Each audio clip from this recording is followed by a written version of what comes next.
of the Trump government shutdown, there's been no progress of any kind. Hundreds of thousands of federal employees are working without pay, including air traffic controllers, which is insane. Why they don't have a special category for the people who keep the planes from crashing, I don't know. Let's make sure you pick the right words. Capiche? Okay, yeah, I guess I capiche, but I don't think... Oh, it sounds like you got a call there, huh? Hi, handsome. Oh, I mean, I'm sorry, Mr. President. You got it, sir. You got it. Right. What did he say? Look, I got to go. A couple of cases of Tylenol fell off a truck, and now I got to figure out how to put autism in. Donald Trump parades through headlines as if the world revolves around his applause. Jimmy Kimmel and Robert De Niro stand ready, sharpen their wit, dissecting every blunder, boast, and broadcast moment. From inflated claims to chaotic rallies, his every move fuels late-night satire. Speeches collapse under mockery, and politics morphs into performance art. What was once governance now plays like farce, where spectacle outweighs substance, attention eclipses accountability, and logic remains the only thing missing from center stage. We are coming to you from the no longer embattled city of Los Angeles. We are safe, we are sound, thanks to our president who saved us from ourselves by calling in the National Guard to stop a conflict that never started, but could have, had he not acted to prevent an entirely fabricated crisis from spinning out of his imagination and onto our streets. America's Philistine president has had himself appointed head of one of our premier cultural institutions. He has cut funding and support to the arts, humanities, and education. And now he has announced a 100% tariff on films produced outside the U.S. Let that sink in for a minute. You can't put a price on creativity, but apparently you can put it. Jimmy Kimmel strikes first, dismantling Trump's latest economic boast with razor-sharp humor. He turns each tax cut, stimulus plan, and corporate perk into a spectacle of contradictions, a carnival of disappearing numbers and reappearing promises. Kimmel paints Trump as a showman of illusion, treating fiscal policy like sleight of hand while expecting applause for the trick.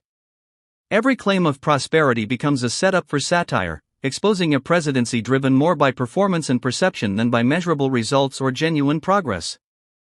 Trump was asked today whether furloughed employees would get retroactive compensation once the shutdown's over, which is required by law. But, you know, the law can be a very ambiguous thing. Is it the White House's position that furloughed workers should be paid for their back pay? I would say it depends on who we're talking about. I can tell you this, the Democrats have put a lot of people in great risk and jeopardy, but it really depends on who you're talking about. Jimmy Kimmel pivots to domestic affairs, exposing Trump's obsession with spectacle over substance. Military posturing, border theatrics, and safety briefings become performances crafted to command attention rather than achieve results. Kimmel spotlights the improvisation behind every move of governance replaced by showmanship. Citizens are cast as spectators in a reality show presidency, where optics outweigh outcomes. Each blunder, exaggeration, and contradiction fuels his comedy, turning national policy into a stage act of ego and endless improvisation. So blatantly stupid. He's a punk, he's a dog, he's a pig, he's a con, a bullshit artist, a mutt who doesn't know what he's talking about, doesn't do his homework, doesn't care, thinks he's gaming society, doesn't pay his taxes. He's an idiot. Colin Powell said it best. He's a national disaster. He's an embarrassment to this country. Robert De Niro pounces on Trump's social media antics, revealing how every post, meme, and inflated claim is weaponized for attention. He exposes the absurdity of digital governance, where tweets masquerade as policy and viral outrage become strategy. De Niro reframes online chaos as performance art, a non-stop production where communication collapses into spectacle. Advisors scramble to interpret the noise, while the public watches in disbelief and laughter at a president whose words race far ahead of reason or consequence. But for the most part, we're going to take care of our people. There are some people that really don't deserve to be taken care of, and we'll take care of them in a different way. Why does he always sound like the dumbest member of the crime family? Do you remember in Goodfellas, Frankie, after the airline heist, he immediately bought his wife a fur coat? Frankie is our president. Jimmy Kimmel dives into Trump's ceremonial appearances, transforming ribbon cuttings, award events, and photo ops into showcases of vanity. He exaggerates the handshakes, smiles, and poses, each moment staged for maximum exposure rather than purpose. Kimmel reveals how every gesture is filtered through branding, not protocol, reminding audiences that in this presidency, optics reign supreme. Every public appearance becomes a comedic tableau, a satire of leadership turned self-promotion. Robert De Niro follows, dismantling Trump's approach to environmental policy with sharp humor. He reframes every announcement, reversal, and burst of fanfare as a chaotic performance piece, one where climate strategy reads like an inconsistent menu of options. De Niro underscores the absurdity of environmental theatrics lacking follow-through, where spectacle replaces stewardship and contradiction becomes the norm. Kimmel then turns to the legal stage, treating court nominations, investigations, and procedural maneuvers as farce. Each contradiction, each press statement, becomes a punchline illustrating a presidency addicted to performance. Legal institutions are recast as props, and the rule of law becomes a stage cue for drama. Together, Kimmel and De Niro expose the theater of power where governance bends to ego, and every act seeks applause more than accountability. Angry that this country has gotten to this point, that this fool, this bozo, has wound up where he has. He talks how he wants to punch people in the face. Well, I'd like to punch him in the face. This is somebody that we want for president? I don't think so. What I care about is the direction of this country. And what I'm very, very worried about is that it might go in the wrong direction with someone like Donald Trump. If you care about your future, vote for it. Visual cue is dissected for its orchestrated absurdity, revealing how emotion is engineered through spectacle rather than substance. De Niro underscores the transformation of populist energy into stagecraft, turning political devotion into satirical gold. The audience begins to see mass enthusiasm not as spontaneous passion, but as the result of careful choreography designed to sustain illusion. Jimmy Kimmel then explores Trump's interpersonal dynamics, revealing how advisors, allies, and critics become interchangeable props in a larger narrative of self-promotion. Every feud, reconciliation, and endorsement is framed as scripted drama, where loyalty and betrayal are just roles to be played. Kimmel exposes the performative manipulation at the heart of Trump's relationships, where attention replaces authenticity, and politics becomes a revolving cast of characters serving one ego. De Niro closes by examining Trump's communication style and endless performance of exaggeration, contradiction, and hyperbole. Speeches and interviews collapse under the weight of their own spectacle, each misstatement transformed into comedy. De Niro highlights a presidency powered by attention, where rhetoric consistently outpaces reality, and entertainment overshadows governance. Soon when we fly, we will soon have the same number of air traffic controllers the Wright brothers had. Trump really is making America great again. Flights out of Burbank were delayed an average of 2.5 hours yesterday. Air traffic controllers are considered to be essential workers, which means they are required to work even if they aren't getting paid. Meanwhile, Congress, the people who actually shut the government down, are getting paid in full. Don't even try to make sense of it. The logic doesn't fly, and I would recommend that you don't. Jimmy Kimmel dissects the state of public discourse, revealing how Trump's statements transformed dialogue into spectacle. Exaggeration and dramatization dominate, reducing complexity to catchphrases designed for viral attention. Kimmel mines the comedy in misdirection and manipulation, showing how absurdity replaces authenticity and how perception triumphs over policy.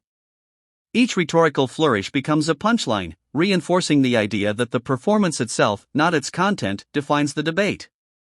Robert De Niro revisits national emergencies, exposing the improvisation and spectacle behind Trump's crisis responses. Disaster declarations, health briefings, and economic reactions unfold like scripted drama, prioritizing optics over action. De Niro emphasizes the irony of leadership performed as theater, where dramatic gestures mask the absence of strategy, and calamity becomes another stage for self-promotion. Kimmel turns to Trump's influence on the judiciary, reframing court nominations and rulings as narrative devices in a larger production.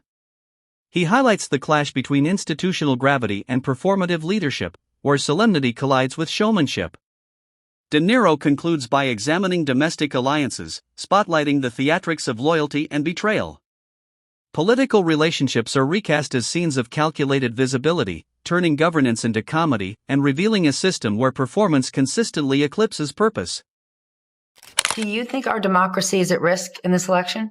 I think that it is. I always keep saying democracy is great, of course, but democracy people take for granted. It's a word that some people don't even understand. They take it for granted. It's about right and wrong, period. The guy's a monster. He is beyond wrong. It's almost like he wants to do the most horrible things that he can think of in order to get a rise out of us. I don't know what it is, but he's been doing it, and it's scary. Are you Excuse my French. Missteps are exaggerated, minimized, or repackaged as triumphs. De Niro highlights the theatrics of image repair, where absurdity functions as both shield and strategy, turning chaos into curated drama. Kimmel then dissects economic announcements, emphasizing the glossy presentation of fiscal policy over meaningful detail. Budgets and stimulus plans are treated like marketing campaigns, full of flair, short on follow-through, each gap between promise and performance becoming comedic gold. De Niro concludes with Trump's relationship to science and expertise, where ego eclipses evidence. Theatricality replaces logic, leaving humor as the clearest lens through which to understand a presidency built on spectacle. For sending troops to occupy all of these Democrat-run cities, whether we want them or not, and we do not. You know, after his big successes stopping nothing here and in Washington, Trump is sending the National Guard now into Portland and Chicago. He's sending the Texas National Guard into Chicago, all dressed in camouflage, by the way. And I want to say, I know you're from Texas, guys. Camouflage will not help you blend in Chicago. You would be better off dressed as killed. Robert De Niro continues by exposing Trump's fixation on public image, portraying a presidency orchestrated around self-advertisement. Every initiative, speech, and photo op becomes an exercise in image control, crafted less for governance than for applause. De Niro frames this as an endless pursuit of ego validation, where optics eclipse substance and leadership decisions bend to narrative needs. The result is a portrait of a leader more invested in self-promotion than in progress, transforming politics into a masterclass in personal branding. Jimmy Kimmel follows, dissecting Trump's mastery of media manipulation. He highlights how controversy becomes currency, with spectacle consistently outweighing substance. Each exaggerated claim, bold declaration, or off-script remark is revealed as deliberate entertainment and ongoing performance designed to dominate headlines. Kimmel satirizes the presidency as a non-stop production where attention itself is the ultimate achievement, regardless of truth or consequence. De Niro returns to underscore the irony of world leaders striving for diplomacy while Trump converts every negotiation into theater. High-stakes discussions morph into photo ops, and global summits become episodes of political showbiz. The humor emerges from this stark contrast between expectation and reality, a stage where governance gives way to spectacle, and performance overshadows purpose. I mean, that son of a bitch, you know, is really unbelievable. Mr. Son of a bitch. I mean, Mr. Son of a bitch. His royal... Yes, no, I never imagined that we'd ever have a president like this, and I hope we don't ever have another president like this again. I mean, I never even imagined there would ever be a situation in which the president of our country was celebrating hundreds of Americans losing their jobs. There's somebody who took pleasure in that. That, to me, is the absolute opposite of what a leader of this country is supposed to be. Jimmy Kimmel examines Trump's approach to crisis management, revealing improvisation and spectacle as its defining traits. Disaster responses, health briefings, and economic interventions unfold like unscripted performances, dramatic but directionless. Kimmel exposes the comedy in the gulf between showmanship and substance, where urgent moments become vehicles for self-promotion rather than solutions.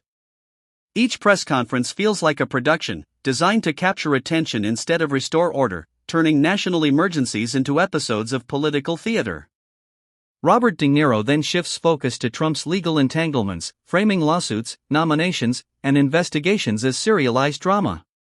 He highlights the absurdity of legal battles performed for public consumption, where accountability is secondary to the narrative. De Niro portrays court proceedings as entertainment, transforming the judiciary into another set piece in Trump's ongoing media saga.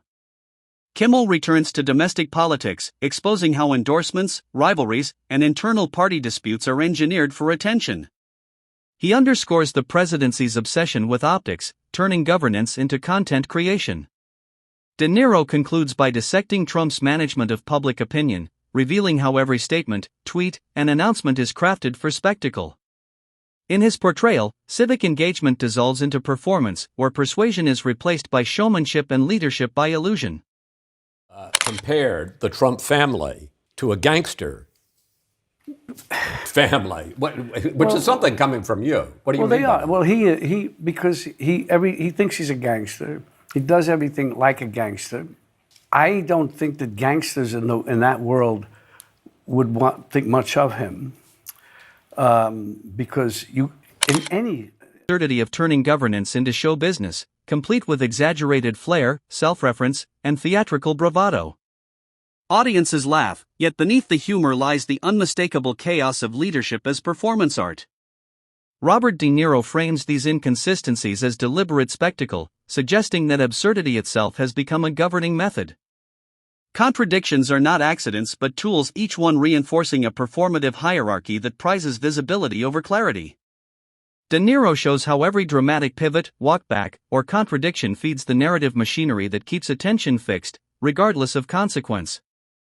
Kimmel then examines Trump's relationship with experts, revealing how guidance is filtered through its dramatic potential rather than its factual merit. Scientific, economic, and professional advice is embraced or ignored depending on its theatrical impact. Kimmel turns this selective logic into satire, exposing leadership filtered through ego and dramatization. De Niro returns to dissect ceremonial duties, memorials, celebrations, and official appearances, each choreographed for optics. Every gesture, smile, and speech cadence becomes a performance crafted for headlines rather than sincerity. Kimmel concludes by exploring the cumulative effect of Trump's performative presidency. Across media, diplomacy, and policy, theatrics eclipse governance. The result is a nation caught between laughter and disbelief, witnessing a presidency that redefines leadership as perpetual performance, with Donald Trump as its flamboyant, unflinching, and self-aware star.